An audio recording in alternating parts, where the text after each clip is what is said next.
If that hourly or 15-minute time frame draw on liquidity amounts, you think that the market's going to go higher or lower to that specific liquidity. The only thing you're waiting for if you're bearish, and I'll give you the example for being bearish, on the 5-minute or 1 minute, there has to be some short-term high traded above. Even in a run while the market's been going down, don't think model 2022. That's not what this is, okay? It's not that. He can take a trade with that model within that context of the market reversing. We don't need that. The market can be going down for the entirety of the day. If it hasn't traded to that 15-minute or hourly sell-side liquidity pool, it's not done. His model says aim in that direction. If it's 50 handles to get to that low, doesn't matter. He's not holding for them 50 handles. He's trying to get 10. He's not always operating in 10 o'clock till 11 o'clock. He'll trade when he sees that liquidity is presently a draw. And if he wants to be in front of the charts, 30 seconds allows him to take that 10 handle run. 30-second chart is doing 10 handles all over the place inside of 1 hour. But you don't need to have your take profit or your draw on liquidity reach to for the model to work. You need to have an understanding of where the market is likely to reach to. You have to frame a 15-minute or a 60-minute draw on liquidity, where the market's likely to go. And then on a 1 minute or 5-minute chart, if you're bearish, there has to be some run above a 5-minute swing high, even while it's been going down. It has to go up above it and start trading lower again. And then once it does that, you can drop down into a 30-second chart, take a 30-second fair value gap. Because the damage has been done on the 5-minute chart. It could have been a stop run on a swing high in a 1-minute chart. See, that's what a high-frequency trading algorithm is doing. Every single one of them has to have a disruption in order flow before they will institute a new order. That means they cannot go short until it goes up. It has to go up. Why do you think I taught you discount premium? Enigma is fucking talking to you. The market has to go up, purge some measure of liquidity. If the market does, I don't give a what market it is, but if you're bearish and on a 5-minute or 1-minute chart, if a swing high, a short-term swing high on that 5 or 1-minute chart is taken out by 1 tick and it trades lower, as soon as it trades lower, on what time frame are you talking about? Whatever time frame that liquidity was taken on. If you see the swing high on the 5-minute chart has been pierced by 1 tick is all it takes. It doesn't need to close above it. It doesn't need to have a certain measure of handles above it. 1 tick. Once it does that, that's a disruption. That's a disruption in order flow. That's it. That starts the sell program. Then on a lower time frame, it can be a 5-second chart. It could be a 1-second chart. It doesn't matter, but I gave him a 30-second chart because it's easy to get in there and take a fair value gap after that disruption in order flow, knowing that the market will gravitate towards that liquidity. We need not see it trade to it.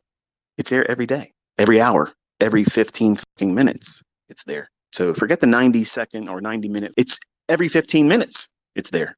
I literally could sit there all day long, trade just intraday volatility, just doing what I just told you. Now, intraday volatility, that means you're going to be looking for an hourly or basically 60-minute swing high or a swing low that is likely to move to. It's in close proximity to it. It's been going up for the last couple hours or so, and it's just getting real close to an obvious 60-minute high. If it's not doing that, go down to a 15-minute time frame. Look for a swing high that it might be gravitating to. If it's gravitating towards that 15-minute high, and real important, here's the filter, folks. On a 1 or 5-minute chart, if you're bullish, it must show a swing low taken and then reject and go higher. Whatever time frame, whether it be the 1 minute or 5-minute, whatever time frame that swing low is breached, it goes below it. It only needs to go by 1 tick. Doesn't need to close below it either. It just needs to go below it. That time frame that has the swing low, it must have a candle close up after it takes that low. Once it does that, you immediately drop down to a 30-second chart. Instead of a 30-second, use the 1 minute and use the 15-minute and 1 hour chart.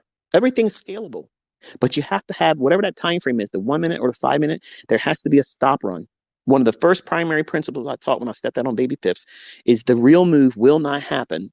The dynamic price runs where there's magnitude and delivery and speed, that will happen after a pool of liquidity is engaged.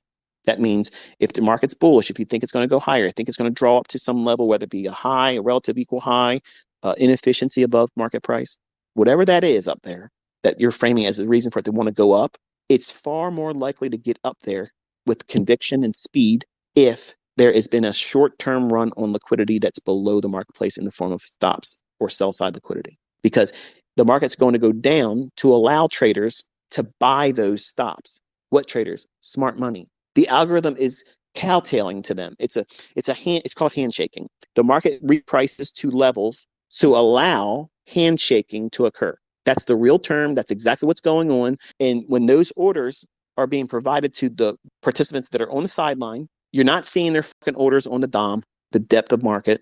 Smart money's orders are not sitting there. Their orders are immediately piped in. Immediately. If they have their orders the size of their fucking orders and the volume of their fucking orders, if they were sitting out there where you could see them, you could really read sentiment then. They're never going to fucking let you do that. When it drops down to take the sell side when you're bullish, whatever that time frame is that has the swing low that it pierces and goes below, as soon as it does that, you have to wait for one candle to be up close. Once it does that, then and only then do you drop down to the 30-second chart and you wait for a fair value gap to form, and then you buy. The best one is the first, but you can take continuous buys on a 30-second every time it creates a fair value gap or trades to a down close candle. You treat it like a bullish order block. Over time, if you submit to 3 months of doing it, you build discipline and you aim for that liquidity.